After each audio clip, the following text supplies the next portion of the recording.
Diga comigo, Senhor, eu sou uma terra fértil para a tua palavra, em nome de Jesus. Amém? Glória a Deus. Abra sua Bíblia comigo no livro de Mateus, Mateus 21. Livro de Mateus, ou Evangelho de Jesus, segundo escreveu Mateus, capítulo 21. E o que eu quero compartilhar hoje, irmão Cícero Ferreira Marques, eu quero compartilhar hoje sobre preparando o ambiente para o Salvador. Amém? Preparando o ambiente, preparando a atmosfera, né? Preparando a casa para o Salvador. Amém? Quem achou Mateus 21, diga amém. Quem não achou, diga misericórdia. Ainda tem misericórdia. Capítulo 21, versículo 8.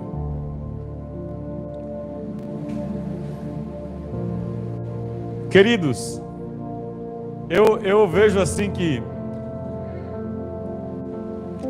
eu quero falar uma coisa, mas eu não quero que as pessoas se ofendam. Aí eu não sei como falar, Vera. Como é que eu falo? Falar uma coisa, sei que as pessoas se ofendam. Mas é assim, quando Jesus aparece, não é o que eu vou pregar, mas eu quero fazer um parêntese aqui. Quando Jesus aparece aos discípulos pela primeira vez, acho que relatado por João 19, né? Quando eles estão na casa e Jesus entra, aparece aos discípulos, e eles ficam atemorizados, assustados. Mas lá naquele dia, havia um discípulo que não estava lá. Você lembra quem era? Um discípulo não estava naquela primeira aparição de Jesus aos discípulos. Qual era o nome dele? Você lembra? Alguém aí atrás pode arriscar dizer quem era? Não? Lá naquela reunião, queridos, não estava um homem chamado Tomé. E porque Tomé não estava naquela reunião, ele perdeu uma coisa muito importante que aconteceu ali. Jesus soprou o Espírito Santo sobre os discípulos e disse: recebei o Espírito de Deus, e aqueles a quem vocês perdoarem serão perdoados, e quem vocês não perdoarem não serão perdoados. Essa passagem, irmãos, irmã Meire, irmã Thaís, ela mexe muito comigo, porque um dia, todos os dias estavam juntos, mas nesse dia, Tomé resolveu não estar. Não sei por que cargas d'água Tomé não estava lá, mas a Bíblia diz que ele não estava, e por isso ele perdeu algo tremendo. Foi depois, Jesus se apresenta a ele depois, mas ele dizia aos seus amigos: eu só acredito que Jesus ressuscitou se eu ver. Mas a oportunidade dele ver era naquele dia. Só que ele perdeu alguns dias por causa da negligência dele. Então, quando você perde uma reunião, você não sabe o que. Eu não estou dizendo que você não possa, querido, não me entenda mal. Você tem uma situação muito extrema, você pode não vir numa reunião como essa, não vir num domingo, pode. Mas se você puder, faça o máximo esforço para estar, porque você pode estar perdendo algo tremendo de Deus para a sua vida. Amém? Mateus capítulo 21, versículo 8, fecha parêntese. E eu falo isso porque eu não estou vendo algumas pessoas aqui que poderiam receber, mas em nome de Jesus, receberão pela live, pela gravação, vão ver depois. Amém? Versículo 8 diz: e a maior parte da multidão estendeu as vestes pelo caminho, e outros cortavam ramos de árvores pela estrada. E as multidões, tanto as que precediam como as que o seguiam, clamavam: Hosana ao filho de Davi, bendito o que vem em nome do Senhor, Hosana nas maiores alturas. Nós sabemos que o contexto deste texto é a entrada triunfal de Jesus em Jerusalém. Entrada triunfal, Bel. Irmã Robéria. Eu falo Bel, o pessoal vai pensar que é homem, né?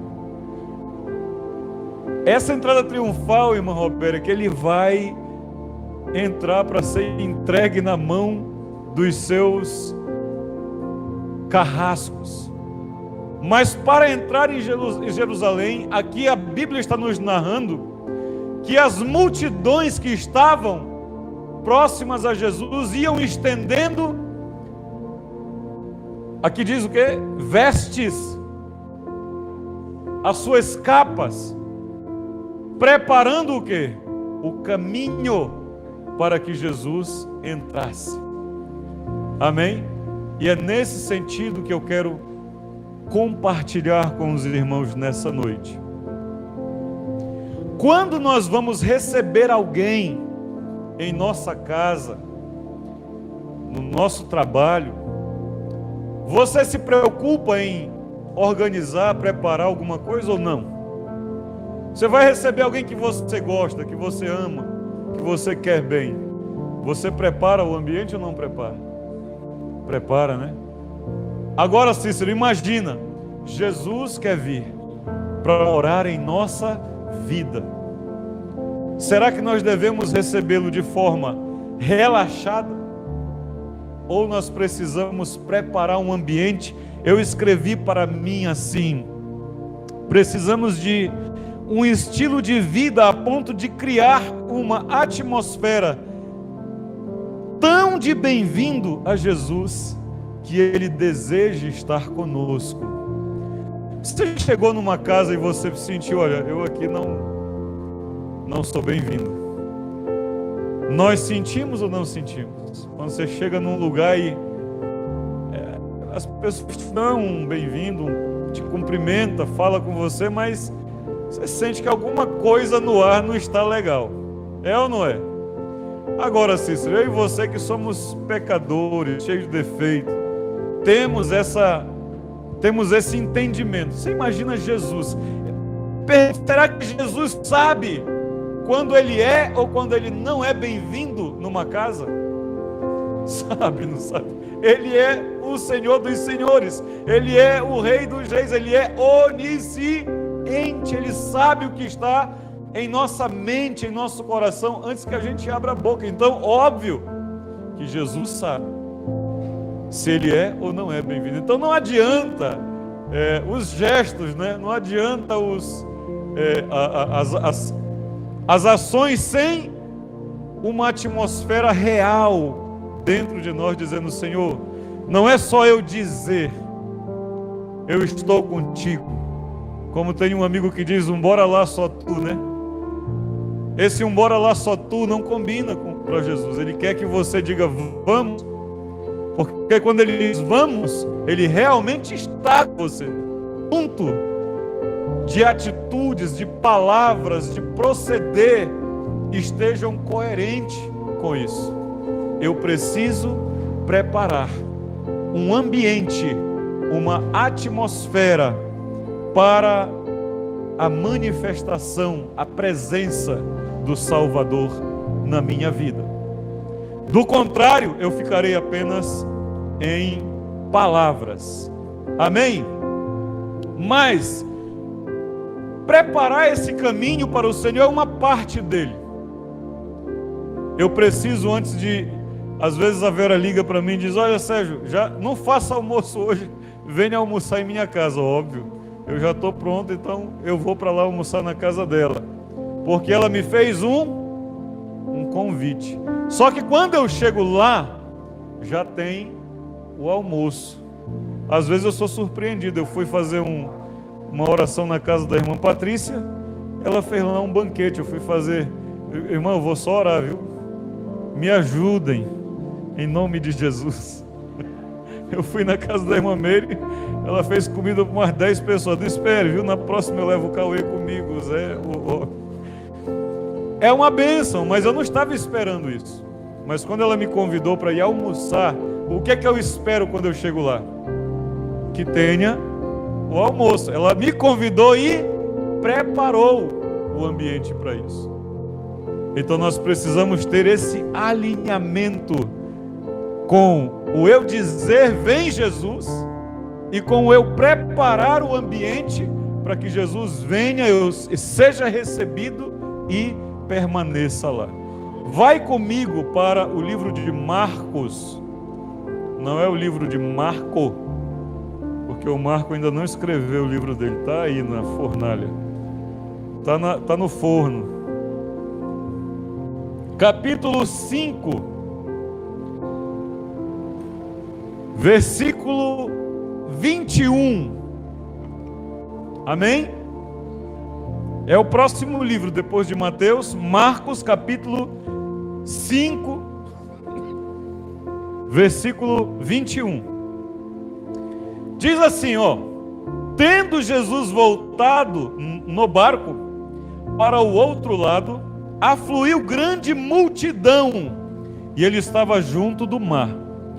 Eis que se chegou a ele um dos principais da sinagoga, chamado Jairo, e vendo, prostrou-se aos seus pés.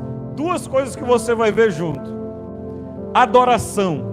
Irmãos, irmã Patrícia, irmã Meire que está chegando, Thaís, adoração não é o que eu digo, é o que eu faço. Então quando a gente diz vamos adorar, nós estamos convidando você a se ajoelhar, porque essa é a única forma de adoração que o Senhor aceita. Também estender as mãos é uma forma, mas a principal delas é se prostrar. Sabe o que você está dizendo? Sem nenhuma palavra, eu me submeto ao Senhor. O Senhor é maior do que eu, o Senhor é mais poderoso do que eu. Quando não nos curvamos, nós estamos dizendo que nós somos suficientes. Mas quando nos curvamos, dizemos estamos rendidos. Faz o Senhor conosco o que te apraz, o que o Senhor achar melhor. Amém? Esse homem diz aqui que ele era um principal da sinagoga, mas ele chega diante de Jesus, irmãos, e se prostra. Você sabe por que ele se prostra? Porque diz aí no contexto, ainda no versículo 23, e insistentemente lhe suplicou: minha filhinha está à morte, está morrendo.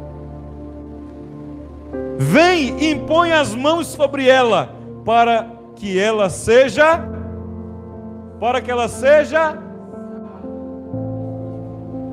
a filha está morrendo por doença.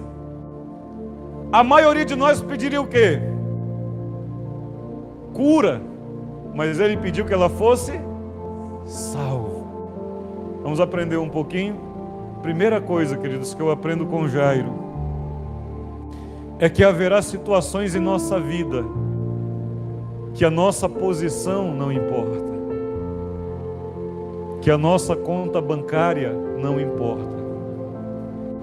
Jairo, principal da sinagoga, chega diante de Jesus e se joga aos pés dele, porque tudo que ele tinha não era suficiente para salvar a filha dele.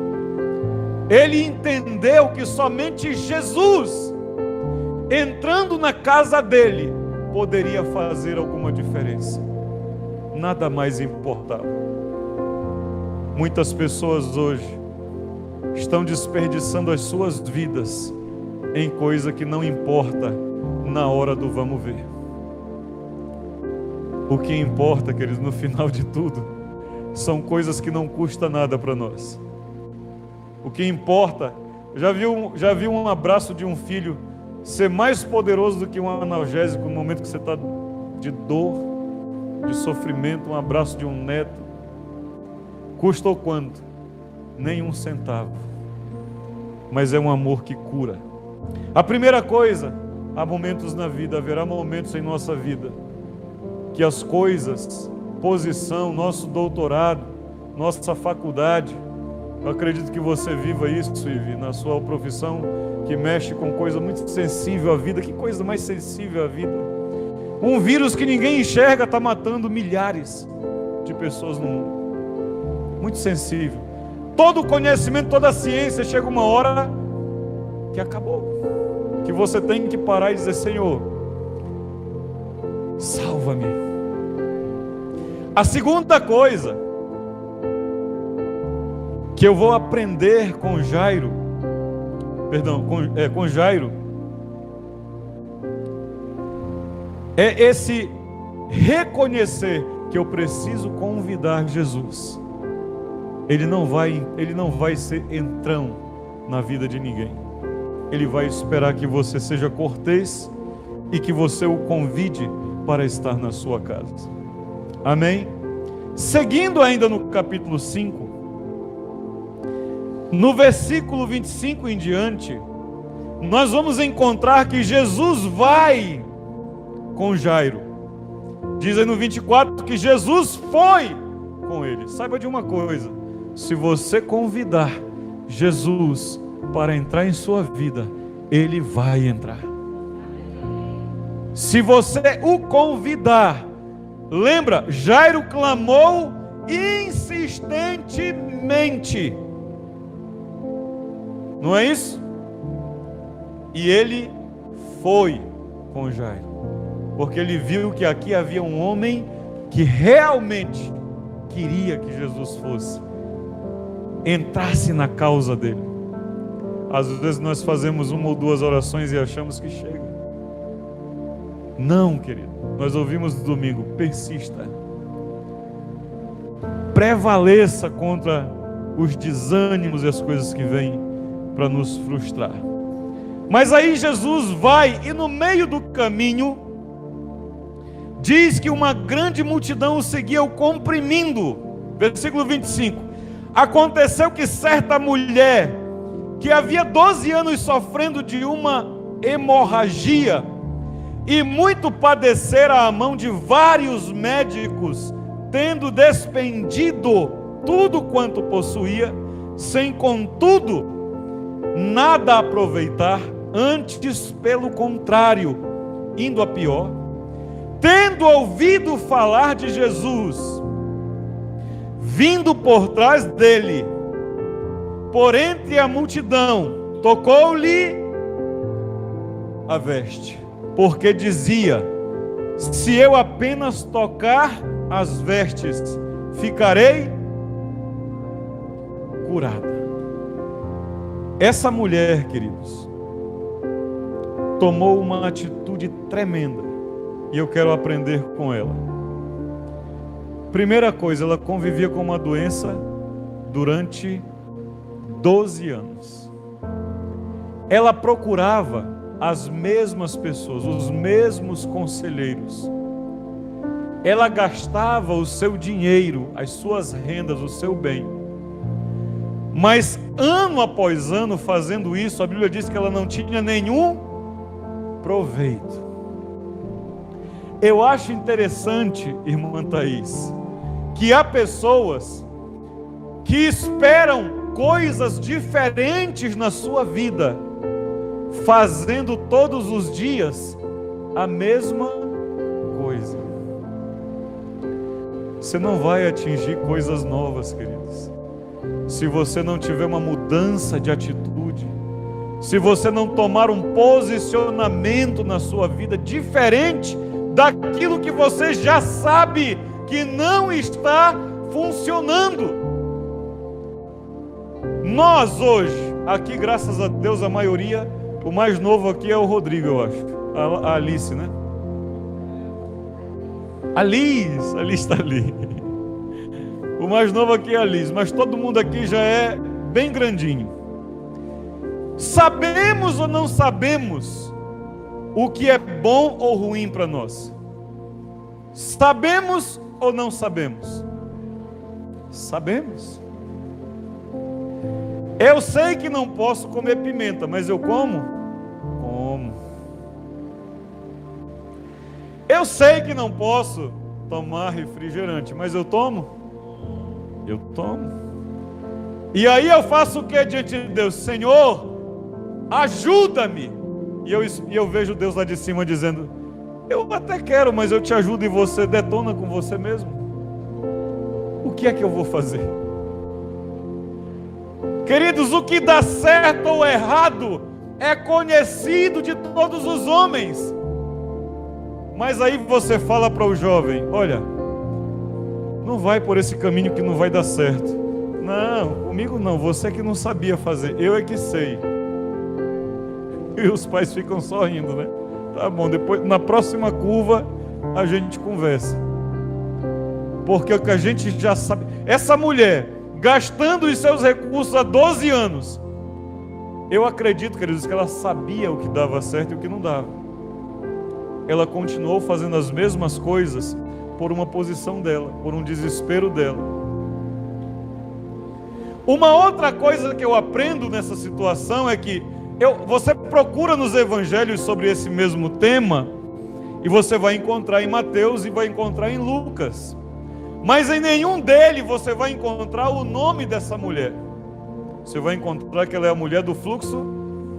Às vezes, querido, nós vivemos tanto numa situação que nós perdemos a nossa identidade em Deus e passamos a ser conhecidos e reconhecidos pela situação e problemas que nós vivemos, ao invés de pela nossa identidade no Senhor. Não há o nome dessa mulher escrito, mas quando ela passava na rua, alguém dizia: lá vai a mulher do fluxo de sangue. Ela passa a ser conhecida pela doença, pela luta, pela situação que ela está vivendo, porque isso está tão entranhado na vida dela, que as pessoas já não sabem mais o nome dela, mas dizem a mulher do fluxo de sangue. Aí o texto vem e diz assim: essa mulher ouviu falar de Jesus. Coisa tremenda, né? Aí a importância do testemunho. Essa situação acontece logo depois de uma libertação de um homem endemoniado. E Jesus diz a esse homem endemoniado: vai para a tua terra e anuncia, testemunha. E eu acredito que essa mulher ouviu de Jesus através da vida daquele ex-endemoniado. Mas uma coisa eu vou aprender aqui: ouvir de Jesus é suficiente. A minha esposa hoje quis me agradar, e ela fez uma caldeirada de peixe do jeito que eu gosto. Irmãos, pense numa caldeirada.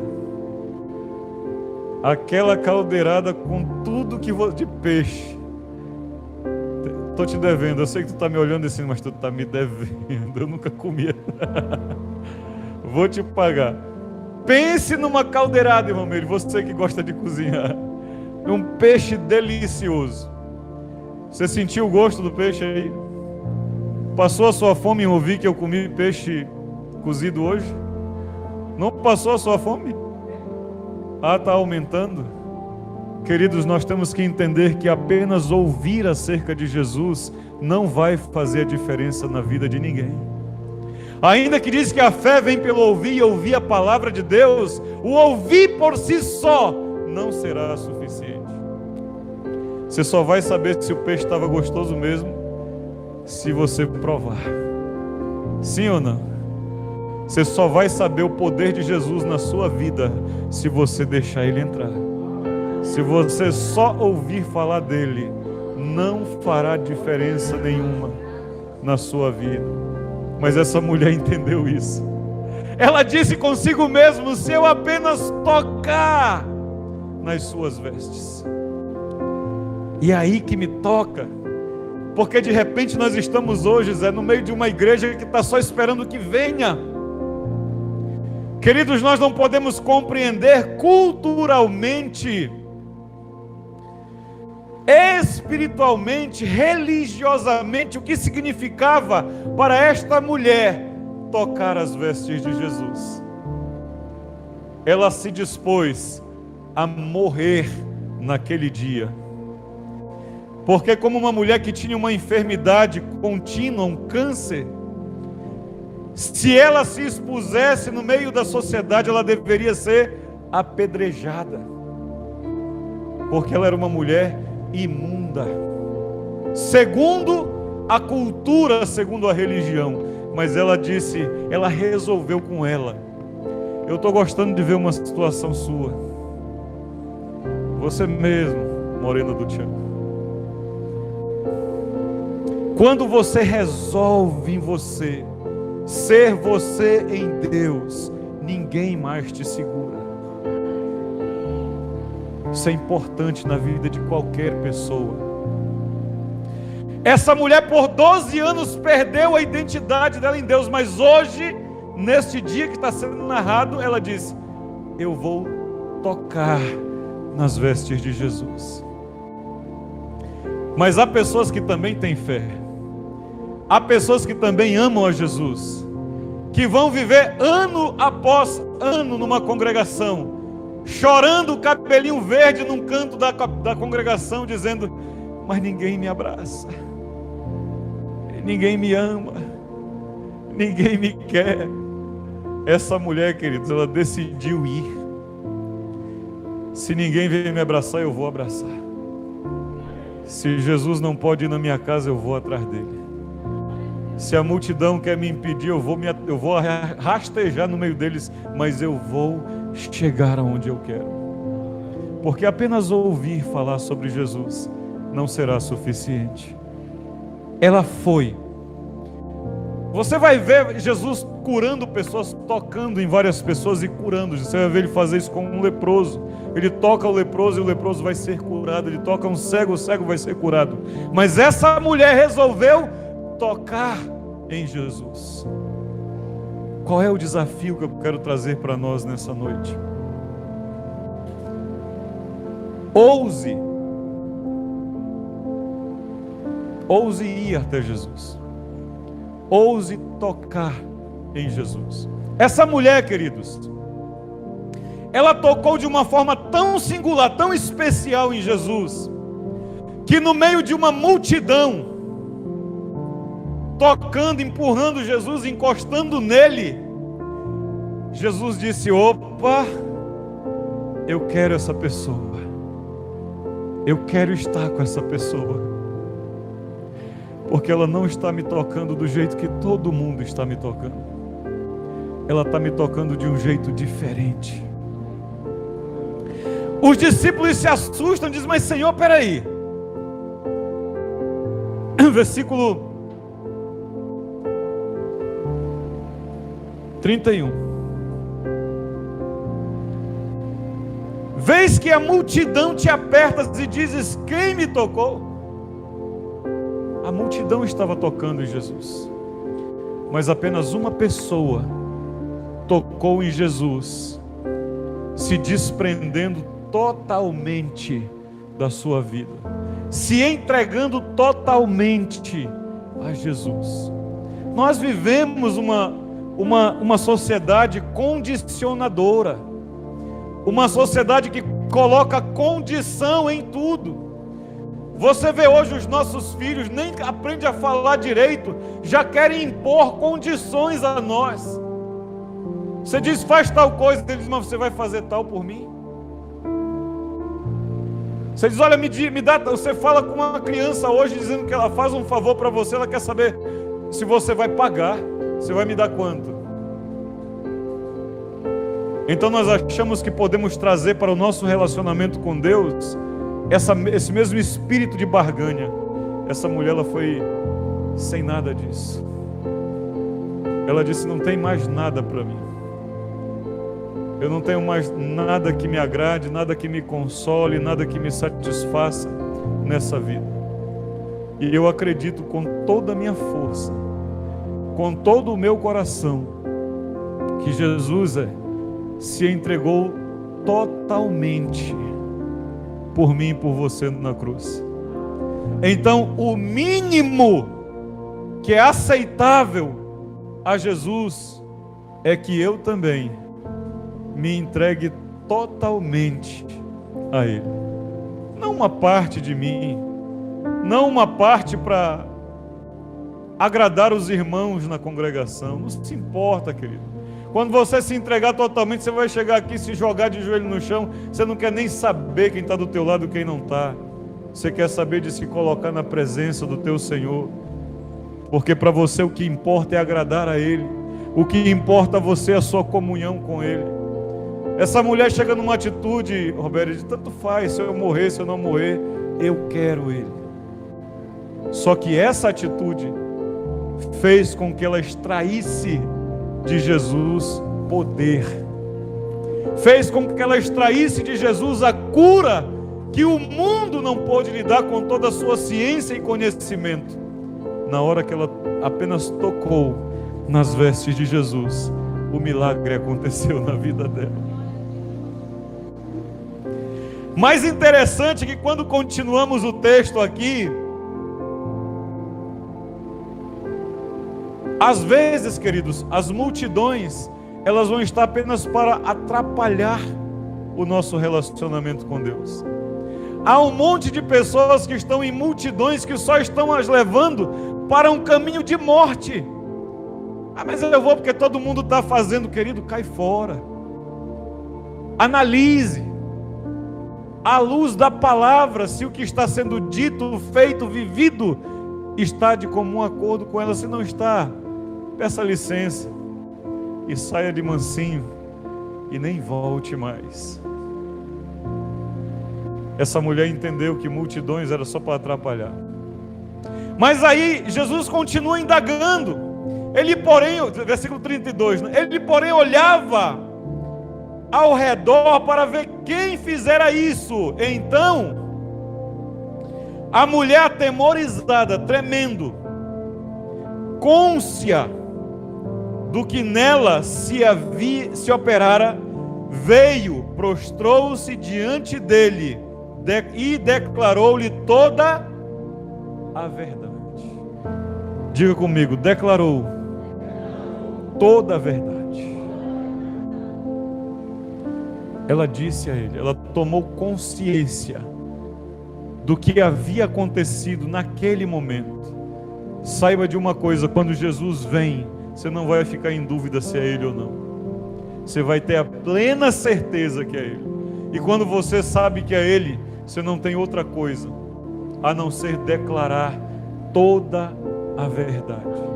Nenhum de nós pode chegar com engano. Nenhum de nós pode preparar um ambiente para a manifestação, a presença, a habitação do Senhor com enganos. Até porque não é possível, Ele é onisciente. Mas Ele espera uma atitude nossa. Ele espera uma posição nossa de dizer, Senhor, eis-me aqui. Nada mais importa para mim. Como para Jairo não importava mais a religião principal da sinagoga, não importa mais a minha religião, o que eu acho, o que eu penso, o que eu creio. Importa o que Jesus tem para mim, e isso eu vou buscar. Para essa mulher não importava mais a ciência, o conhecimento humano. Para essa mulher tinha que haver uma diferença, porque agora tinha que haver algo novo, porque agora ela estava tomando uma nova atitude, um novo posicionamento. Você quer ver Deus operar coisas grandes na sua vida? Mude a sua atitude para com Ele. Mude o seu procedimento para com Ele. E você vai ver se Ele é ou não é Deus. E você vai ver se Ele opera ou não opera ainda hoje. Deus é poderoso, queridos. Ele não está limitado. Nós precisamos sair do quadrado com Deus. Qual é o quadrado? Da religiosidade. Eu sei que alguns aqui têm experiências de outras religiões. Disseram tanta coisa acerca de Deus para nós que nós ficamos tudo, parece que estamos numa camisa de força. Deus é muito mais do que alguém possa descrever. Deus é muito mais do que alguém descreveu para você. Ele é poderoso. Ele é poderoso. Agora, uma mulher que vivia humilhada há 12 anos, uma mulher que vivia desprezada há 12 anos, uma mulher que era conhecida pelo seu problema há 12 anos, ouve de Jesus o seguinte: filha, a tua fé te salvou.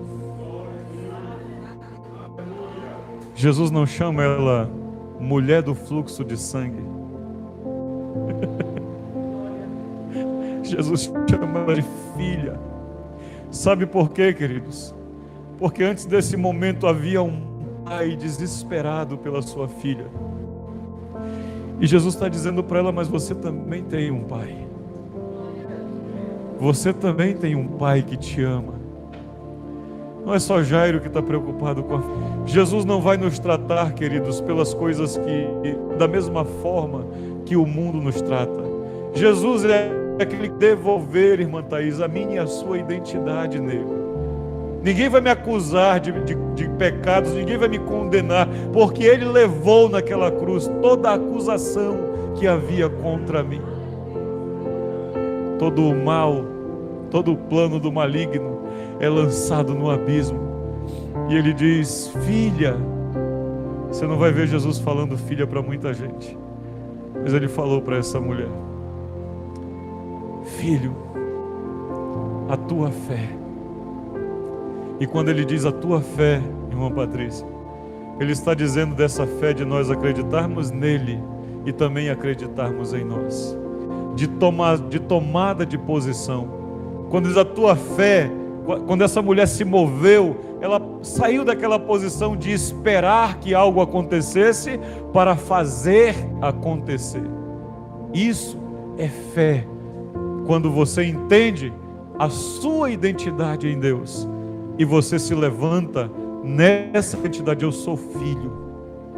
Eu posso chegar na sua casa e não poder abrir a geladeira, mas o Klaus abre, o Pedrão abre, porque eles são filhos, eles têm direito de filho.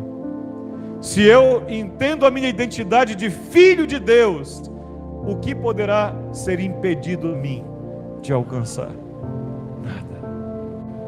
Eu posso alcançar aquilo que eu quiser e aquilo que eu precisar no Senhor. Ela tomou consciência do que nela se havia operado e ela declarou a verdade. E isso foi transformador na vida dessa mulher. Se nós entendemos, há uma outra mulher que entendeu essa verdade, aquela mulher de João 4. Aquela mulher que ia à beira do poço ao meio-dia.